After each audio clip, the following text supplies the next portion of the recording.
Monday. I apologize for that little mix up getting on, but we are here. We are here. Good afternoon. Thank you all for joining me for another beautiful edition of the Single Life. Of course, it goes without saying, but I'll always say it. I appreciate everybody that locks in and tunes in each and every Monday, that we have this wonderful opportunity to get together. So thank you all so much for that.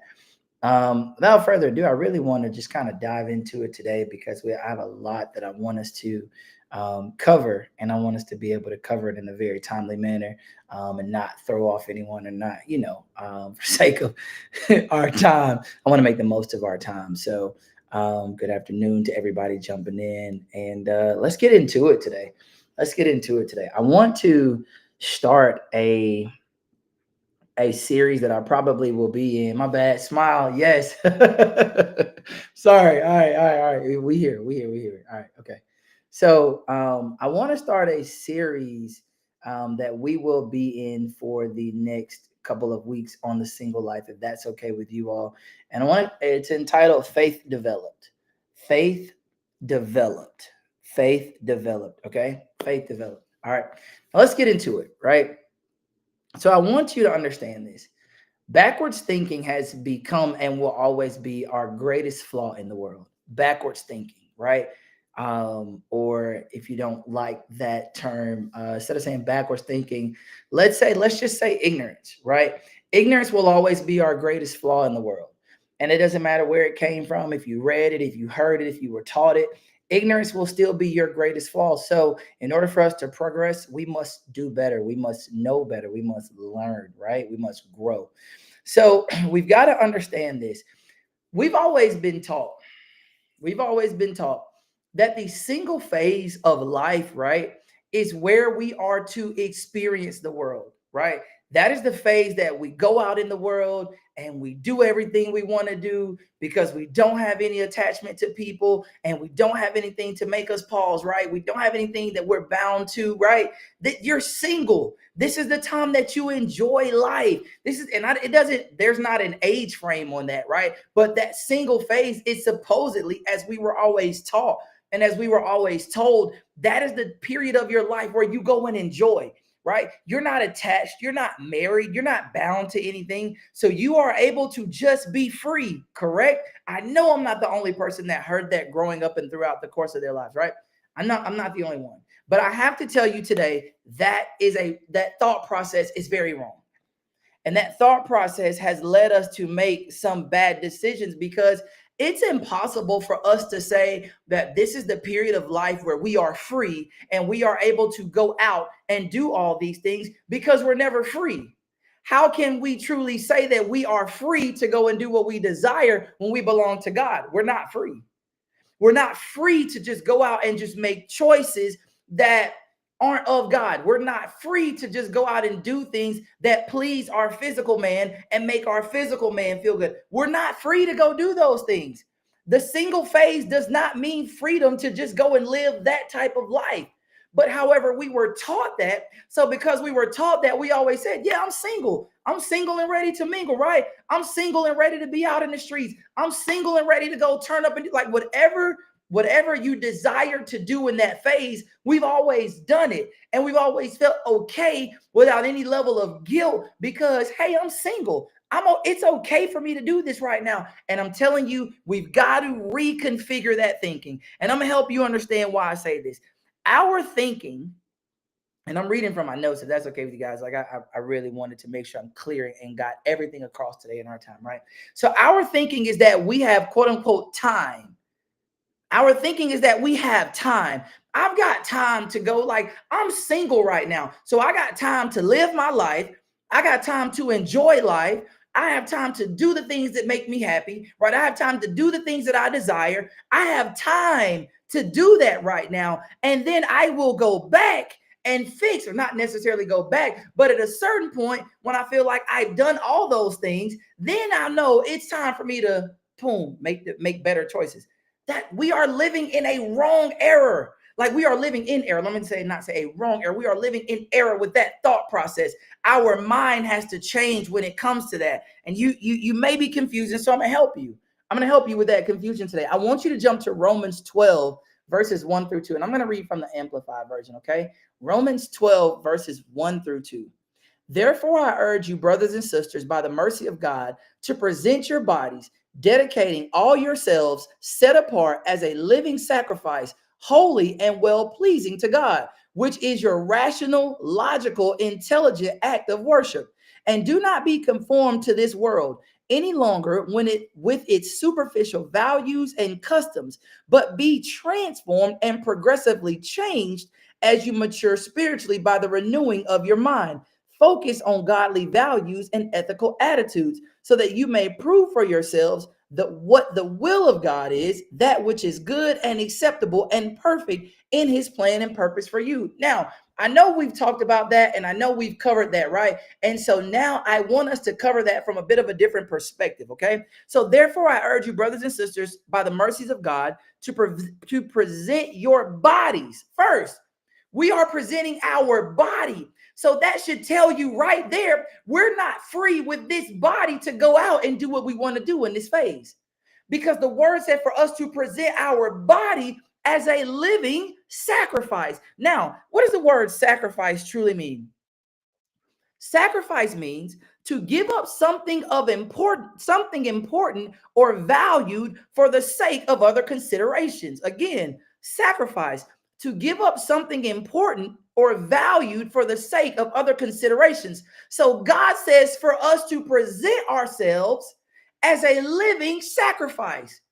Now, if we are living, that means that the sacrifice is not past tense. The sacrifice is something that we must do daily. The sacrifice is something that we must do consistently. The sacrifice is something that we can never stop doing, right? That sacrifice, present your bodies to God as a living sacrifice, holy and well pleasing to God, which is your rational, logical, intelligent act of worship. And do not be conformed to this world. So here's where it comes to our thinking. Our thinking has to shift because it says, do not be conformed to this world. So when we were told and when we were taught and when we were instructed, hey, in the single phase, live your life. In the single phase, live your life. Go do your thing. It's okay. You be free.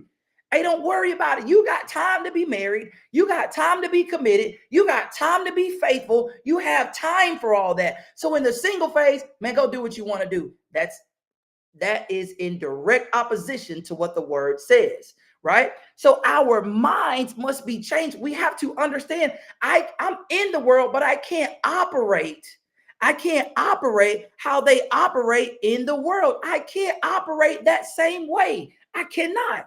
All right, so here's what we got to understand. Our natural mind places a high value on things of the world that bring us some sort of joy and satisfaction. We trick ourselves into thinking that as long as here, now take note of this, because I'm talking to myself at the same time, right? So our natural mind places a high value on things of the world that bring us some sort of joy and satisfaction. We trick ourselves into thinking that as long as I go to church, as long as I serve at church, as long as I read the word, I am living a life that is pleasing to God because I'm doing those things. I'm not the only one, right?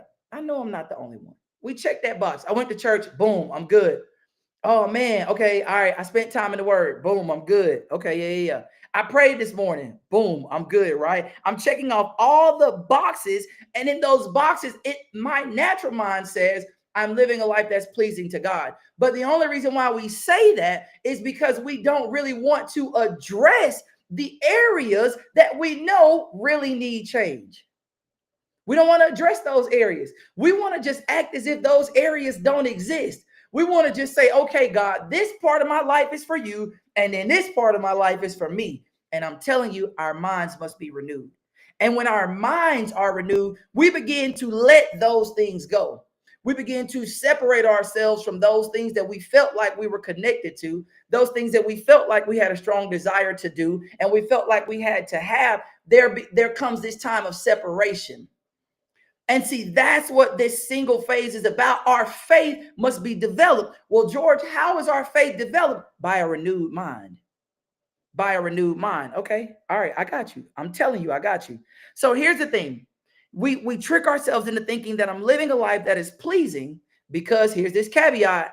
No one knows what's done in the dark. So I'm okay. See, to everybody else, it looks like I'm living a life that's pleasing to God. They see me at church. Oh, they see me. Hallelujah. Thank you, Jesus. They see me worship. Right? They see me work on an auxiliary, or they see me serve in whatever capacity you serve in, right? So we trick ourselves into saying, oh yeah, I'm living a life that's pleasing to God. But are we really? We cannot be if our faith isn't being developed by that renewed mind, because we don't want to address those areas. Just stick with me. You'll see where I'm going. We've got to understand that God knows those things that are over there. God knows about those things, and God calls us to a higher place.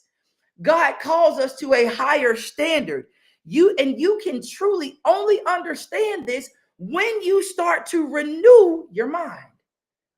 As long as your mind stays in that place, you continue to live that double life. Okay, I'm going to hide this from God. I'm going to live this life because I enjoy this. I'm going to do these things over here because I'm still single, because I'm still free, because I still have an opportunity. And I'm saying that we are working in this phase backwards. Backwards. All right, you still got some questions. I got you. Let's look at Ephesians 4, and I want 21 through 24.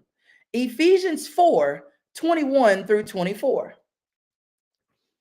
If in fact you have really heard him and have been taught by him, just as truth is in Jesus, revealed in his life and personified in him, that regarding your previous way of life, you put off your old self, completely discard your former nature, which is being corrupted through deceitful desires, and be continually renewed in the spirit of your mind, having a fresh, untarnished mental and spiritual attitude, and put on the new self, the regenerated and renewed nature, created in God's image, godlike in the righteousness and holiness of the truth, living in a way that expresses to God our gratitude for salvation. Now, it's a lot to break down in there, but we're about to break it down, okay? So if in fact you have really heard and been taught by him, just as truth is in Jesus, revealed in his life and personified in him, that regarding your previous way of life, you put off your old self, completely discard your former nature. Now let's pause there. See, why do we have to put off our old self? And not only, it doesn't say enough to just put off our old self, it says to completely discard your former nature, because your former nature is worldly. Your former nature has those desires. Your former nature wants to operate both in the light and in the dark. Your former nature wants to create this gray area. This gray area. One of the pastors that I like to listen to, he says there's no gray area in Christ. He said, see, gray area was only created when we wanted to take a little bit of the light, which is God, and mix it with a little bit of the dark, which is devil, which is the enemy, and create this gray area so that we can be a part of God, and I'm serving God, and I'm living for God, but I'm also doing the things that I just desire in the world. So I create this gray area. There's no gray area in God. There's truly no gray area in God. That's why the word says we've got to discard our former self. You've got to let it go. Is it hard? Absolutely. Listen, I made a decision here recently, and I shared it with my mom, and I told her how, like, it's a decision I needed to make for some time, and I had just been running from this decision, because I just felt like it was a very hard decision. I didn't necessarily want to just dive into it. And I had tried it before, but it just, just for whatever reason, I broke it and tried it again and broke it or whatever. So I was like, hey, I'm good, right? And I told my mom that in this space, like, I wake up every day and I exist in every day, and I feel like I'm this close to crying every day, and not because I'm sad and not because I'm emotional, but because I've just been spending so much time in the word that it has really been shifting the way I process life, shifting the way I view a lot of things, and shifting what I previously may have said was okay. And now there's a full understanding that it's not okay, because my mind is going through a process of being renewed. And as we go through that process, you start to know that that wasn't right, and I can't keep operating in that space. Yeah, I may lose some people, and it's okay. And yeah, I may be judged by some people, and that's okay too. Yeah, I may be called some things, and that's okay too. I'm okay. I promise you, I'm okay because my mind is being renewed. And in this place of transformation, everybody won't understand how you are transforming. Everybody won't understand, and it's not for them to understand. See, in this phase, it's time for us to start taking advantage of the single phase, not to just keep existing in the single phase and not to just keep trying to figure out why I'm not married. I'm going to live and operate in my full purpose in this single phase. I tell you all the time, guys, if your answer is really yes, and we say it so easy. Like my answer is yes until we're called to where we really got to stand on that yes. Like the yes is always yes until it's a challenge. The yes is always a yes until it goes against something that our physical man wants to do. Okay, I got you, right? This is the work. This is the full-time job of the single phase. And we have to be realistic. And I'm going to be realistic. I don't know I'm going to be realistic right here, right? It is not easy on this walk. Right? Like, don't be fooled to think like, oh my God, I got saved and now everything is just easy. It's not easy in that way. Like, right? Like, naturally, it's not easy because you say, okay, all right, I got to get up and pray and spend time in the word, right? Okay, boom. I want to listen to the word. Somewhere in the day, I want to listen and spend time being fed, right? And then I want to make sure that I go and read the word, right? Like, it becomes like a job in an immature version. In an immature version of ourselves, it becomes a job. And we start to look at it as task. I got to check that box. Let me pray. Check. Let me read the Bible. Check. Let me listen to the word. Check. Let me try to make the right. We start trying to check boxes. And I'm going to tell you yet again, we've got to understand we are working backwards in this phase. Well, why do you say that, George? Okay, I'm going to help you. Here's how you start to look at things when your mind is renewed. Let's separate what we just talked about and let's go back to meeting someone, right? You meet someone, you begin to date someone, you go through the talking phase, right? And you've got to understand that in that phase, we are so excited to talk to that person. Oh man, you want to talk to them all day, every day. You get off the phone and you're texting. You stop texting, you're on the phone, right? It's like a joy. I want to talk to you. I want to know more about you. Tell me about your life. Tell me how your day was. Tell me about your job. Tell me about your friends. You want to know when you're dating, you're excited to learn somebody. You're excited to learn about somebody new, right? You can talk to them until you go to sleep. You wake up and you want to message them in the morning and you want to check on them throughout the day. You don't see that as a chore. You see that as something that you desire to do. It's not a chore. I don't get tired of it. I'm like, yeah, let me check on such and such. Oh, let me call you and see how you're doing. Let me FaceTime you and see what's going on, right? All throughout the day, you are okay doing it. When your mind is renewed, you begin to approach your relationship with God as you approach your relationship in the natural with a new person. It's not a chore. I'm excited to go spend that time with God. I'm excited to talk to God. Oh my God, I'm excited to sit down in prayer and just have that space where there's nobody but me and God. I'm excited to read the word and watch God unfold who he is and his true power. And bigger than that, my purpose in the world. I'm excited to watch him unfold. See, when my mind is renewed, I no longer get excited about those natural things that used to excite me. I'm not excited about it anymore. I'm not more excited to talk to somebody than I am to sit and talk to God. I'm not more excited in that phase. I look forward to my time to be able to say, let me sit down and read the word. I'm not looking at it like, oh man, how many chapters I got to read today? How many verses I got to read today? In my plan that how much do I have to read? Oh, it's a lot. It took me 20 minutes out of my day. Are you kidding me? It's a joke because I'm willing to give somebody that I'm interested in my entire day. I'm willing to text them all day. I'm willing to talk to them on the phone all day. I'm looking forward to being in their presence and seeing them and embracing them. I'm looking forward to that. See, one of the things that we hate about the single phase is that there's this lonely feeling, is that there's this feeling of, I am missing something in my life. How can you be missing something when God is ever present with you each and every day? How can you be missing something?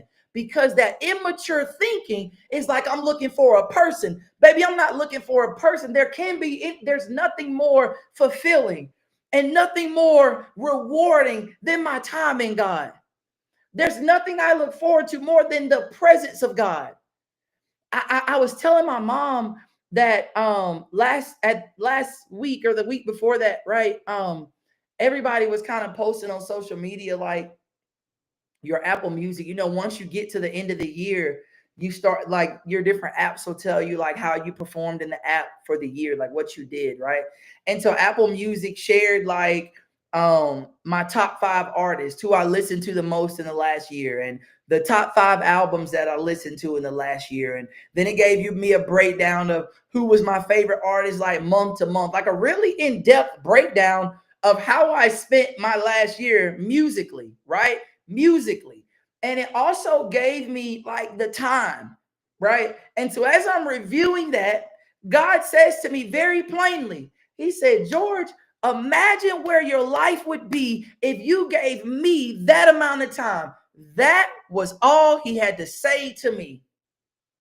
He didn't have to say anything else.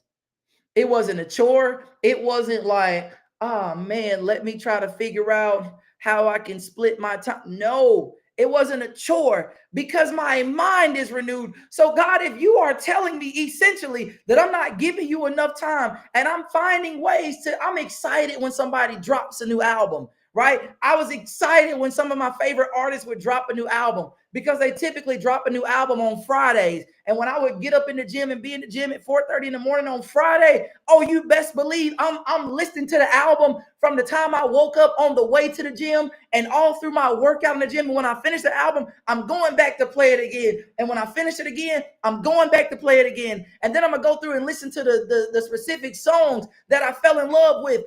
My renewed mind says, I cannot keep giving so much of myself to the world. I have got to shut up and sit down and say, God, I'm giving you this space.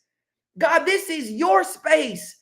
See, that's part of the sacrifice. When it says present your bodies as a living sacrifice, there are so many things that you are going to have to sacrifice for. You have to, you don't have a choice. Well, you do have a choice. Let me back off that. I digress. You do have a choice because you can choose not to. And we've done that for so long. We've chosen not to for so long. And that's why we continue to be in a hamster wheel. Like, why am I still here? Why am I not seeing change? Why does it seem like everything around me is growing and flourishing, but I'm still here? Because I'm not making the sacrifice. I'm not making the sacrifice.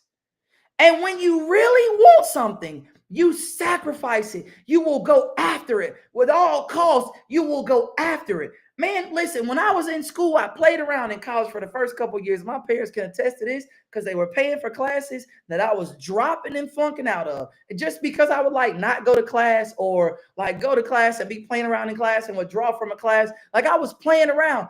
Oh, but when I flipped that switch, oh, they weren't wasting any more money. Oh, I was in class. I was sitting in the front. Oh, no, I ain't need to sit in the back no more. Man, y'all playing back there. I ain't got time to play. I'm in the front row, one of the first couple seats. I'm trying to be in class early and take notes. What's going on? Everything the professor put on the board, I'm taking notes. We got a study session. I'm in there for the study session. I'm not missing anything because when I was ready to flip that switch, my actions aligned with what I said I wanted. I was willing to sacrifice. Oh no, I can't go out on the weekend. I got a final coming up on Monday and I need all weekend to study. I was willing to sacrifice. Oh yeah, the teacher's got a study session. Yeah, I may wanted a few, extra minutes to sleep in, but the study session would always happen before class.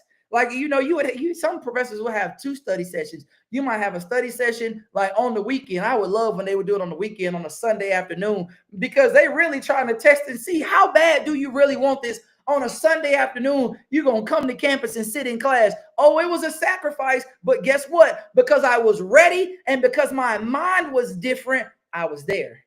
Nobody had to call me and say, are you coming to the study session? I was in there. Nobody had to, boy, I'm in there. And you know what I started to learn?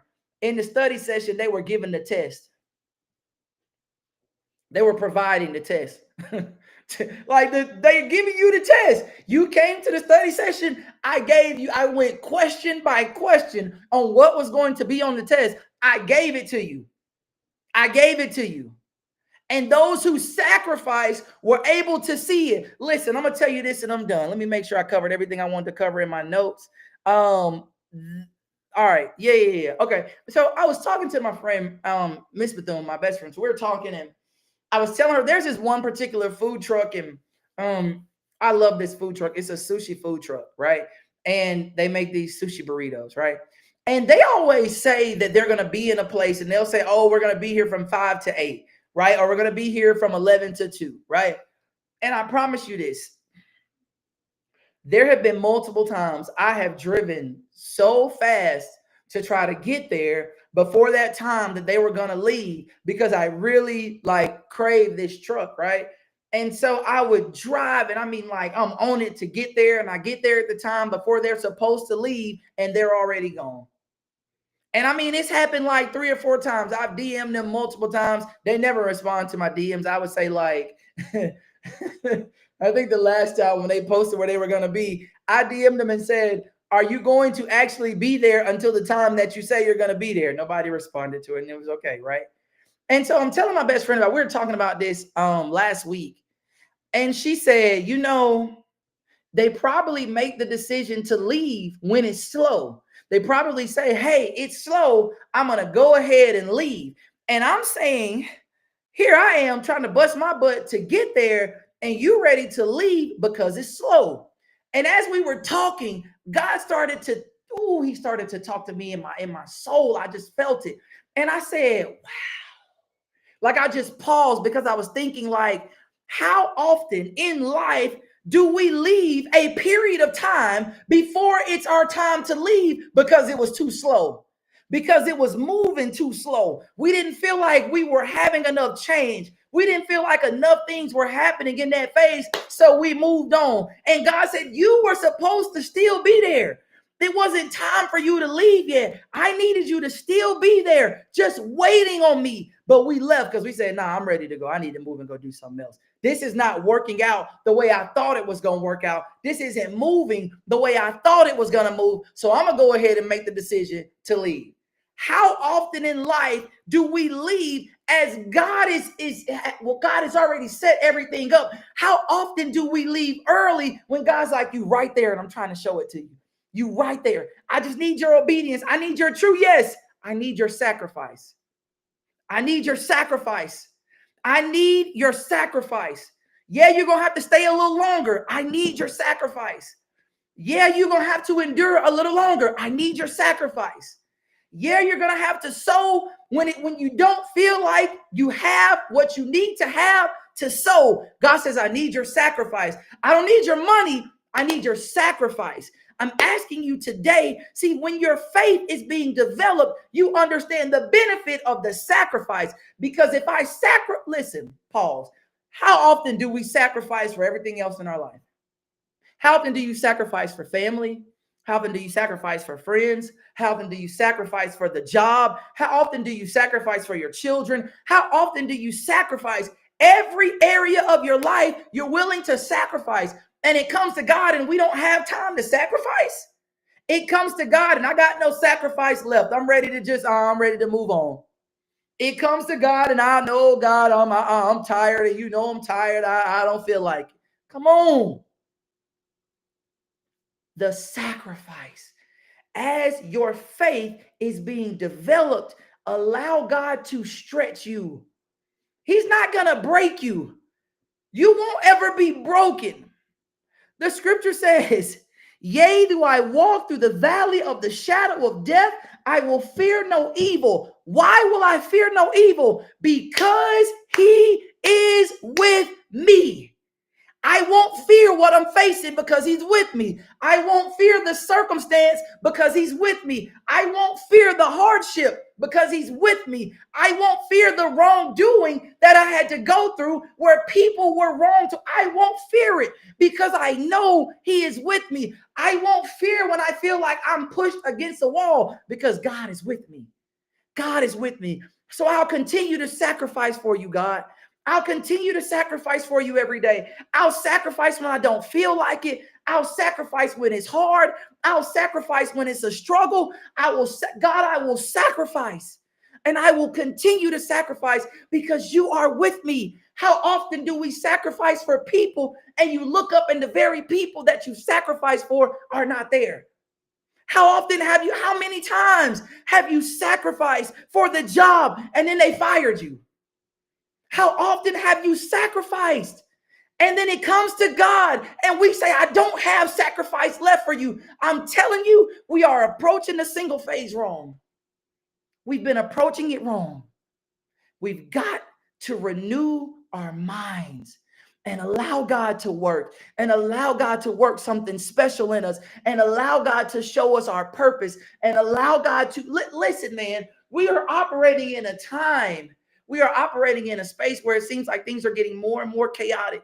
Things are getting more and more frustrating. Things are getting more and more aggravating. This is not the time to walk away from God. This is the time to cling to God. This is the time for God's people to stand up and show the world the way. This is the way. But how can we show them the way if we haven't figured out the way ourselves?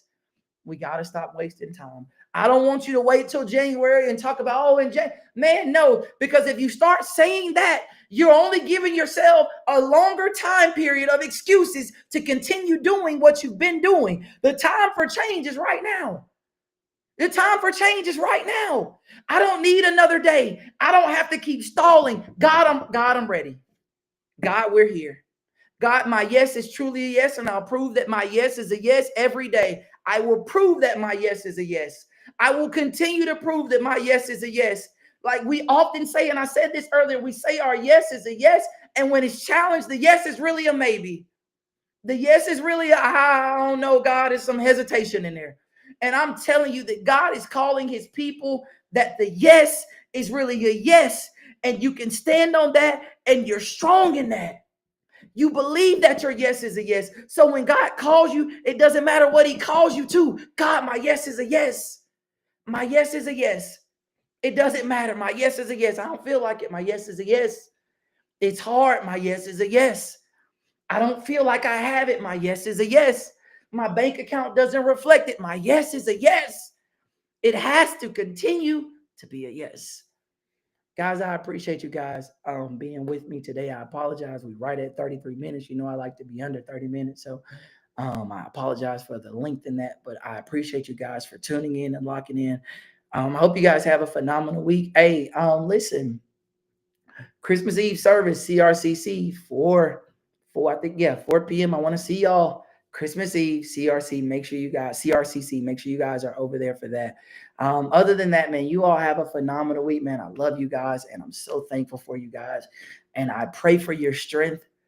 I pray for your strength. I pray that you are bold enough to withstand any hurdle, any obstacle, any ploy by the enemy to misguide you or misdirect you or lead you in the wrong path. I pray for your strength. I pray for your strength. And I pray that you are bold enough to move as God calls you to move, no matter how hard it is. We move as God calls us to move.